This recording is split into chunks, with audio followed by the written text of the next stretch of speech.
I feel good. Je me sens Me bien. siento super bien. Eu me sinto bem. Et toi? Genki. Et toi?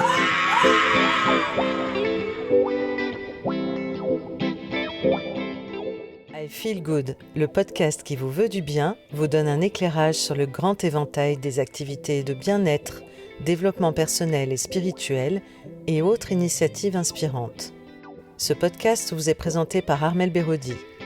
Musique originale, Florence Bonnardel.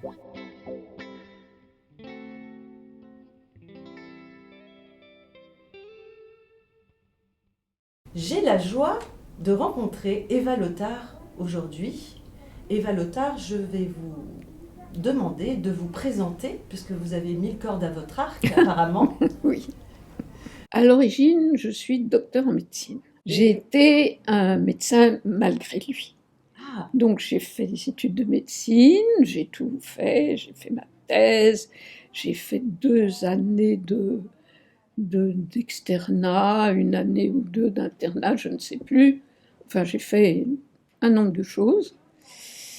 Et puis j'ai décidé de changer de direction, sans savoir trop au début ce que j'allais faire, jusqu'à ce que je commence à avoir des problèmes d'ivoire. J'avais toujours eu une vue parfaite. Et puis j'ai commencé à avoir des fatigues visuelles et puis des difficultés de mise au point.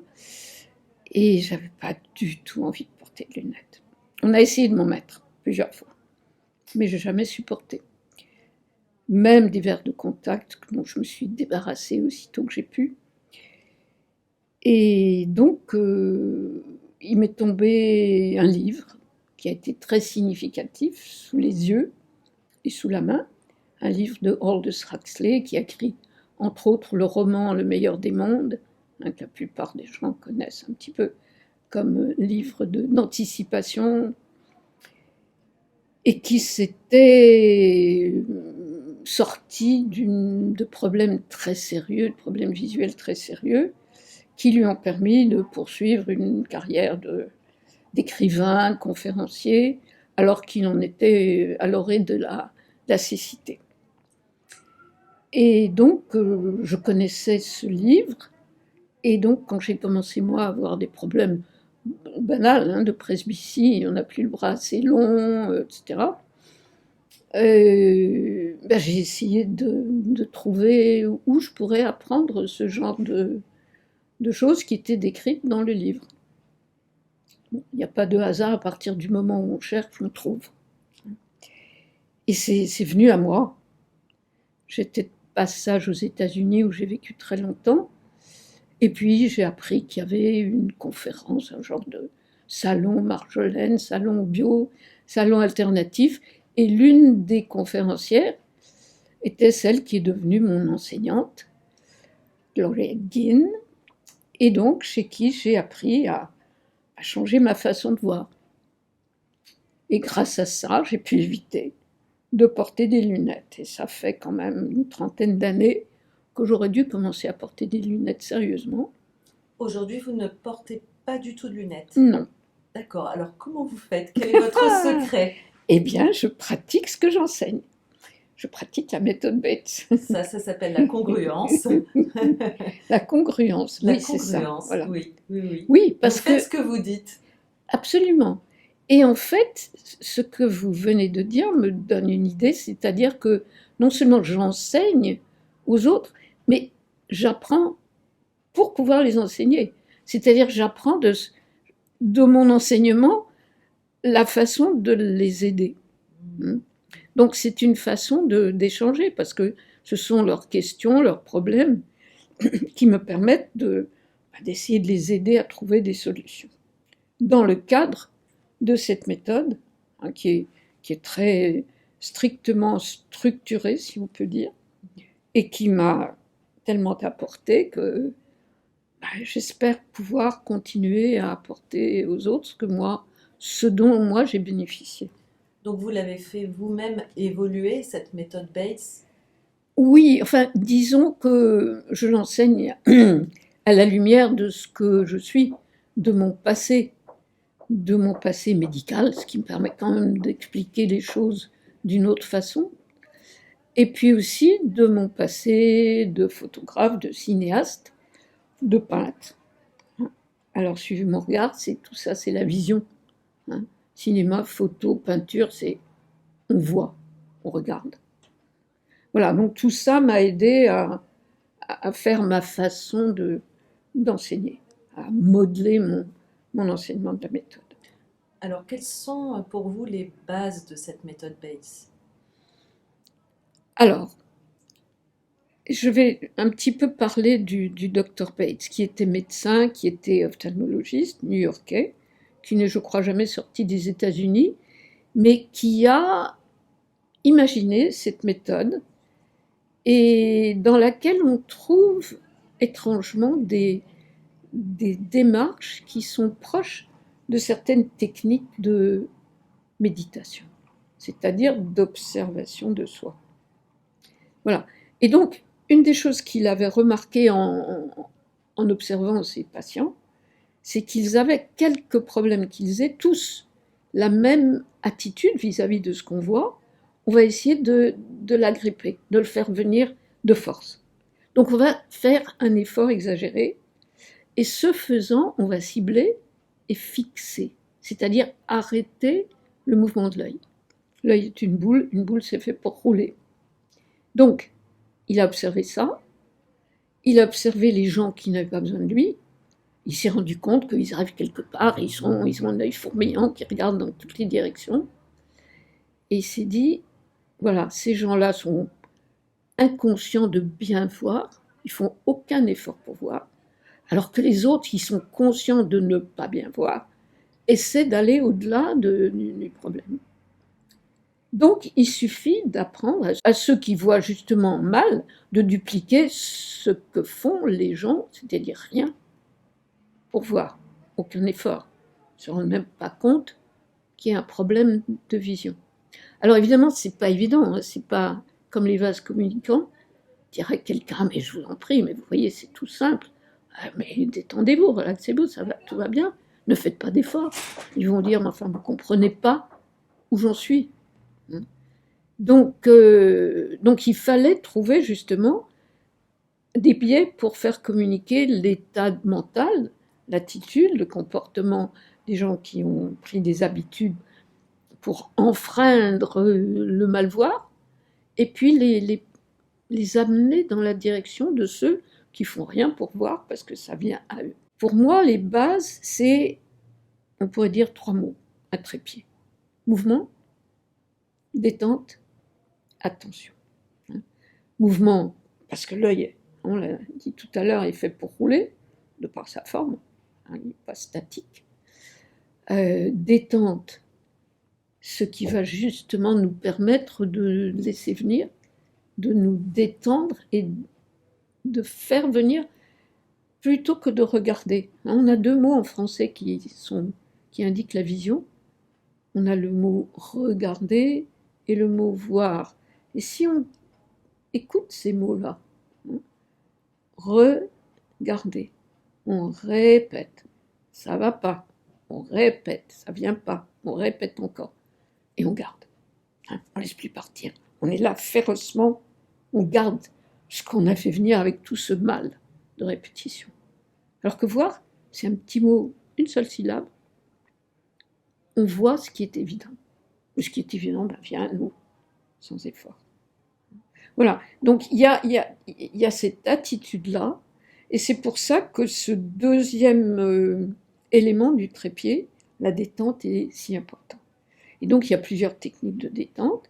Et puis le troisième élément du trépied, c'est l'attention. Et comme je disais tout à l'heure, d'être présent à soi pour comprendre. Voilà.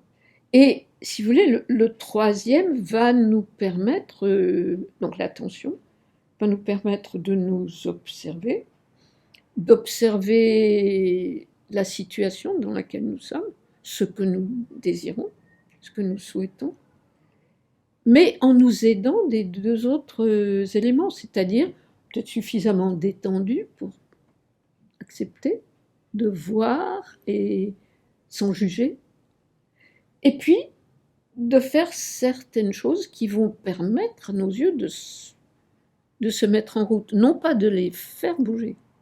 Il ne s'agit pas de faire bouger. Faire bouger, c'est déjà contrôler une situation, puis de laisser bouger. De se rendre compte, par exemple, que si on tourne la tête de côté et d'autre, les yeux vont accompagner notre mouvement. Vous voyez ? Donc on va apprendre un certain nombre de mouvements comme ça, en laissant faire le mouvement. Et ça a l'air simple, mais c'est pas si simple que ça. On n'a pas l'habitude de lâcher prise. J'ai l'impression qu'il y a une partie qui vient de l'intérieur et une partie qui vient de l'extérieur, comme si il y a une part de responsabilité dans notre manière, dans notre attitude, comment je vois, quelle est mon attitude par rapport à mon regard. Est-ce qu'il y a des facteurs extérieurs qui influencent la vision? Il y a évidemment les choses qu'on ne veut pas voir. Non, mais ça, c'est pas du tout une métaphore, mais c'est une réalité. Par exemple, au moment de la croissance de l'enfant, il peut y avoir des événements traumatiques qui se présentent. Une séparation des parents, ou la mort d'une grand-mère, ou d'un petit chien, qui pour l'enfant sont même s'ils sont des choses qui semblent banales à un adulte, ou un petit chien, ou un crayon qu'on perd, bon, c'est pas très grave pour l'adulte, mais si l'enfant a investi une affectivité dans cet objet, c'est vécu comme un traumatisme. Et à ce moment-là, soit l'enfant arrive à s'exprimer, en parler, on le console, on lui donne un autre crayon, ou un autre petit chien, ou un lapin, je ne sais pas. Et donc, on va arriver à accompagner ce traumatisme et à faire qu'il se diminue et qu'avec le temps, il s'évacue. Mais lorsque c'est un traumatisme plus profond, ou même un changement de quartier, ou d'école, ou de ville, l'enfant n'est pas toujours capable de s'adapter. Et donc, ce traumatisme va laisser des marques et faire que certaines choses, on ne va pas pouvoir les voir, on ne va pas vouloir les voir. Parce qu'elles nous font à nouveau mal, même si elles sont passées, mais on traîne comme de traîner une casserole. Donc ça, c'est un élément extérieur. Bon, il y a aussi des habitudes qu'on nous donne à l'école. Je ne sais pas si on le fait maintenant, peut-être qu'on est moins rigide dans l'attitude des maîtres envers les élèves, mais il fut un temps où on disait la curiosité est un vilain défaut. Il ne faut pas regarder partout, il faut regarder le maître, la maîtresse qui parle, sinon on dérange les autres.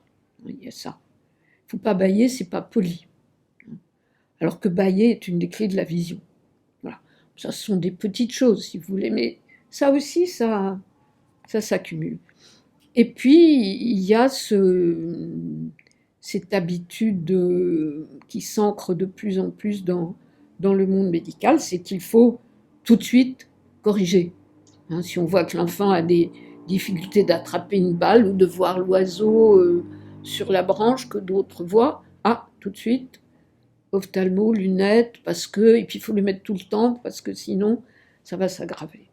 Et donc, on ne donne pas à cet enfant en évolution la possibilité de s'adapter de lui-même et peut-être de passer un cap. Peut-être qu'il vivrait ce handicap pendant un certain temps, et puis qu'à la longue, le corps et l'esprit sont des choses très, très malléables. On parle maintenant beaucoup, évidemment, de plasticité cérébrale. Et donc, il y a des tas de choses qui s'amendent de soi-même, par l'expérience aussi, même chez les êtres jeunes. Bon, alors, évidemment, chez l'adulte, c'est différent. Les circonstances extérieures, ça peut être le stress, déjà.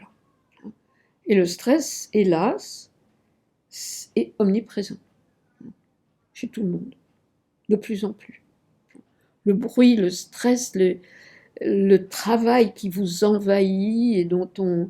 écoutez, il y a quelques années, on a beaucoup parlé de cas de suicide dans je ne sais plus quelle industrie téléphonique ou je ne sais plus, enfin bon. Et parce qu'on demande de plus en plus, alors on a une technologie à notre service qui devait normalement alléger notre travail, nous aider, nous servir d'assistant, mais qu'il faut apprendre, qui change tout le temps. Il faut tout le temps se remettre à niveau. Et ça aussi, c'est une source de stress. Donc le stress de l'adulte, il est bien présent. Et puis, il y a aussi, et ça fait partie du manque de temps, on se nourrit mal. On avale un sandwich en courant d'un rendez-vous à un autre, ou sur les 20 minutes ou 30 qu'on a pour le repas de midi, on n'a pas le temps de s'asseoir tranquillement. Et voilà. Donc ça aussi, le côté de la nutrition. Et on prend donc des habitudes, on privilégie les produits tout faits parce qu'on n'a pas le temps. On va réchauffer des surgelés. Bon, il y en a certains qui sont pas mal, mais il y en a d'autres, des plats tout faits, qui sont constitués de molécules dont on ne sait pas trop d'où elles viennent, et ce qu'elles vont pouvoir faire pour vous, ou surtout contre vous.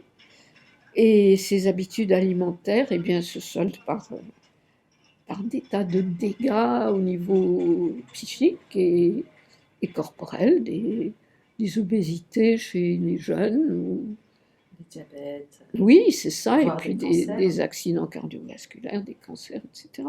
Tout ça, tout est corrélé. Vous voyez, à partir du moment où une pathologie grave se développe, eh bien ça aussi, ce sera difficile à accepter de voir.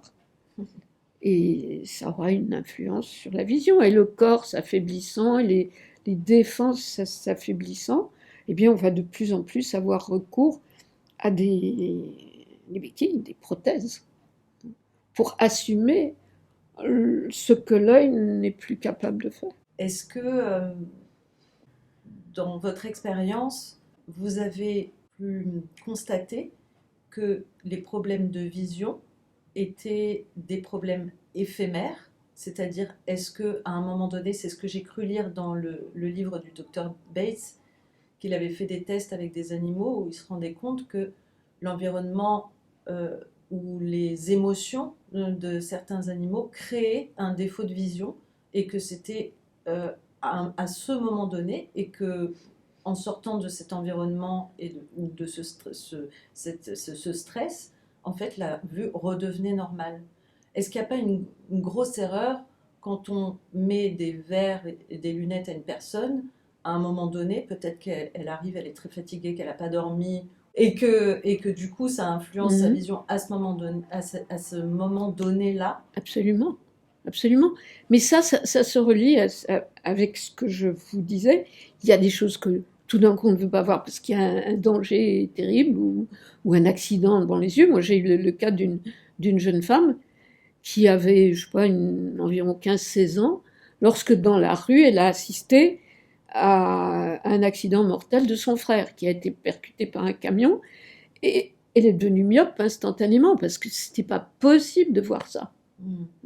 Donc c'était une chose qui s'est produite dans l'instant, et peut-être que si on l'avait accompagnée, mais moi quand je l'ai vue, qu'elle avait déjà plus de 25 ans, elle avait une forte myopie qui s'était installée, qui s'était renforcée, parce que cette impossibilité d'y voir, on avait tout de suite voulu la corriger. Mais c'est justement ce que Bates préconisait chez les enfants, de leur apprendre plutôt que de les corriger. Parce que la période de l'enfance, c'est la période où on peut encore faire n'importe quel apprentissage, croire en soi et croire en son potentiel, surtout s'il est accompagné.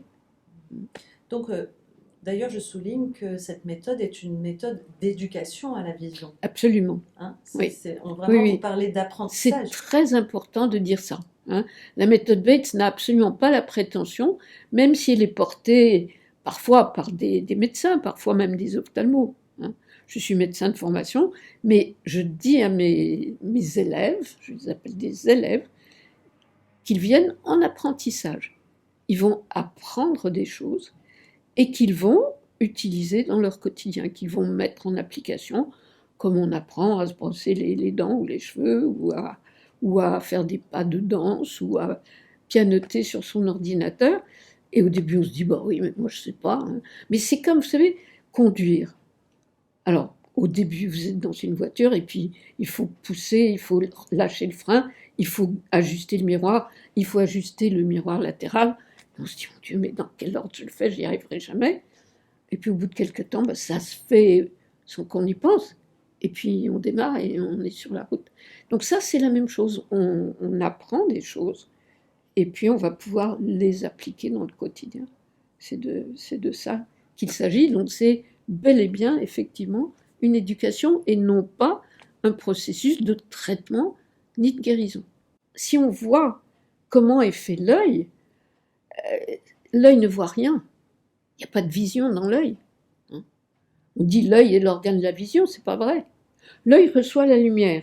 Il a une façon de capter, il a des éléments transparents qui changent la convergence du rayon lumineux, etc. Le voyage du rayon lumineux à l'intérieur de l'œil. Mais même au niveau de la rétine, il n'y a pas de vision. La vision, elle se fait à l'arrière du cerveau. Et cette expression antique, qui est solennelle ou pas solennelle, qui est avoir les yeux derrière la tête, c'est pas faux du tout. C'est là qu'on voit. On voit rien dans l'œil. L'œil reçoit la lumière et fait une première analyse de la lumière. Mais ensuite, tout est envoyé par le câblage que représente le nerf optique. Et c'est dans le cerveau à l'aide de d'autres éléments sensoriels, ce qu'on entend, le fait qu'on soit en train de manger une pomme ou un chocolat et que c'est bon. Et tout ça, ça va constituer la vision et la mémoire de ce qui est vu et la reconnaissance de ce qui est vu et le jugement de ce qui est vu. Tout ça, c'est la vision. Mais c'est un phénomène mental. Et c'est ça, c'est pour ça qu'on peut faire c'est donner aux gens la possibilité de se changer par la méthode Bates, c'est de se dire, bon, si c'est vraiment un phénomène mental, je vais, moi, pouvoir faire quelque chose avec ma volonté, avec ma réceptivité à des concepts nouveaux et à des techniques nouvelles pour me permettre de ne pas me résigner. Je sais que vous avez une chaîne YouTube très fournie et que vous avez aussi réalisé un DVD avec tous vos conseils et les différentes étapes de cette méthode. Est-ce que vous pourriez en citer quelques-unes ? Je pense notamment au ciment, au paume, oui. Oui. Enfin, des choses un petit peu pratiques. Oui, écoutez, il y a déjà 4 choses très pratiques et très faciles et que nous faisons sans le savoir et sans y penser. Du moins, il y en a 3 sur les 4 que nous faisons de façon physiologique sans les voir et sans y penser. Il y en a une qu'il faut apprendre, mais bon. Les 3 qui sont extrêmement simples, c'est scier, c'est-à-dire battre des paupières. Ça n'est pas cligner. Cligner, c'est plisser les paupières et justement aller dans le sens de l'effort. On cligne parce qu'on ne voit pas très bien le nom de la rue de l'autre côté. On va cligner et on va fixer. Scier, c'est autre chose. C'est accepter un mouvement qui se fait de toute façon, qui est comme du même acabit, si vous voulez, que la ponctuation dans une phrase, où il y a des virgules, un point-virgule, il y a 2 points, il y a un point final, et on va à la ligne. Donc scier, c'est la même chose. On ponctue pour donner un petit moment de repos à l'œil, comme la ponctuation dans une phrase donne un petit moment de répit et permet de séparer les segments de la phrase. Donc ça, c'est très simple à faire. Et pour commencer, c'est de se rendre compte des moments où on cesse de scier, c'est-à-dire qu'on fait un effort pour fixer. Et du coup, on arrête le mouvement des paupières et on arrête le mouvement de l'œil. Donc ça, c'est, je dirais, la clé numéro 1 de la vision. Tout bête, tout simple. Donc, on observe, on se rend compte que peut-être on ne le fait pas suffisamment, et donc on va installer de façon attentive cette habitude de scier, qui va permettre de créer cette ponctuation, donc un petit repos, mais en plus un repos parce que on baisse la paupière. Une fois qu'on baisse la paupière, il n'y a plus rien. Mais comme c'est très rapide, on ne s'en rend pas compte. Mais malgré tout, ces tout petits moments de micro-repos qui s'ajoutent, parce qu'on scie toutes les 5 à 6 secondes, banalement. Ça veut dire qu'on scie beaucoup dans la journée. Les chiffres, je n'ai jamais rien compris, je ne vais pas vous dire combien de fois on scie dans une journée, mais vous pouvez faire le calcul, si on scie toutes les 5 à 6 secondes, il y a tant de 2 secondes dans une minute, tant de minutes dans une heure, etc. Alors, ce que j'ai calculé une fois, c'est que si on scie correctement, si on accepte de scier, de rajouter un petit peu pour que ça devienne une habitude, pas un tic, une habitude, eh bien, on va récupérer l'équivalent d'un quart d'heure, 20 minutes de sieste, les yeux fermés tous les jours. Donc, vous voyez, c'est pas négligeable. Ah oui. Et en plus, en baissant la paupière, on va appuyer sur la glande lacrymale, qui est comme un citron. Si on appuie sur un citron, on fait du jus. Si on appuie sur la glande lacrymale avec le muscle palpébral, eh bien, on va sécréter des larmes, c'est-à-dire qu'on va nettoyer les carreaux. Quand on nettoie les carreaux, on voit mieux au travers. Vous voyez? Donc ça, c'est déjà une chose toute bête, toute simple, facile à utiliser à tout moment. Ça ne demande ni lieu ni temps. Deuxième clé, je l'appelle souffler, c'est-à-dire l'attention au souffle. On a tellement l'habitude de respirer qu'on dit bah oui, je respire, c'est normal. Eh bien non. La plupart du temps, on respire mal. On respire mal parce qu'on est mal assis, parce qu'on est penché sur un ordinateur, on est fixé sur l'ordinateur. Et du coup, le mouvement du diaphragme se fait mal. Donc, le remplissage des poumons et le vidage des poumons ne se fait pas bien. Et ça aussi, on peut devenir attentif. Troisième clé est une façon, mais c'est un petit peu trop élaboré pour en parler dans un tout petit entretien, mais c'est une façon d'aider à déplacer le regard en permanence pour être toujours, si possible, face à une cible qui est directement en face de la pupille et donc en face du centre de la vision où se fait la vision optimale, c'est-à-dire l'acuité visuelle, qui est la région de la macula, dont on a entendu parler en mal avec la dégénérescence maculaire, mais qui est la région de la rétine qui reçoit la lumière directe et qui donc nous donne la meilleure vision possible de ce que nous voyons. Donc ça, c'est une technique un petit peu difficile qui prend du temps à enseigner. Et puis la dernière clé, d'abord on avait scié, soufflé, et la dernière clé, c'est bailler. Et quand on baille, il se passe des tas de choses dont on nous a dit que c'était pas poli du tout à faire, mais on respire un grand coup, on se détend, on larmoie, et tout ça, évidemment, c'est bénéfique aux yeux. Donc il faut accepter de bailler, bon, poliment, quoi, on ne va pas bailler. Ça me donne envie de bailler d'ailleurs. Voilà. Et voilà, la beauté du bâillement, c'est que c'est communicatif. Vous voyez quelqu'un en train de bailler ou on vous parle de bâillement et du coup, ça vous décroche le mâchoire et vous baillez. Merci beaucoup Eva Lothar pour ce partage. Avec plaisir. Merci. Merci à toutes et à tous pour votre écoute. À bientôt dans une prochaine émission I Feel Good. Pour aller plus loin, rendez-vous sur la page Facebook de l'émission I Feel Good 888 ou sur mon site internet armelberodi.fr. Ce podcast est disponible sur vos plateformes préférées, Apple Podcast, Deezer, Spotify, Google Podcast, YouTube. Ces informations sont données à titre indicatif et ne se substituent à aucun conseil médical. Avant toute expérimentation, prenez l'avis de votre médecin.